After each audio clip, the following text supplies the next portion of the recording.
আমি গুঁড়ো মাছ রান্না করুন, গাছের আম, আলু কুচি, এনে আছে ধনে পাতা, টমাটো, কাঁচামরিচ, কাঠি, মরিচের কাঠি, হলুদের কাঠি দিয়ে দিলাম তেল,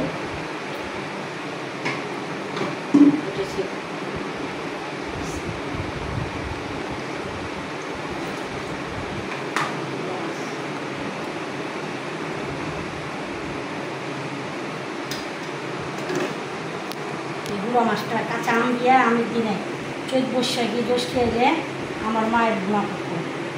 আমার আম্মায় আলু দিত না, খালি হালকা চাপিলা মাছে, দেশি চাপিলা মাছ, ট্যাংরা মাছ, সব পথে কাইটা মাছ মিলে আমের দিন এলে আম দিয়া বেশি করে তেল দিয়া চচ্চড়ি করতো। আমি আজকে আলু দিলাম, একটু আলু দিলাম, লবণ দিয়ে দিলাম, কাঁচা আম দিলাম। আমি দাওয়াতে যাবো গা, আমার ভাইয়ের বাসায় দাওয়াত দিচ্ছে।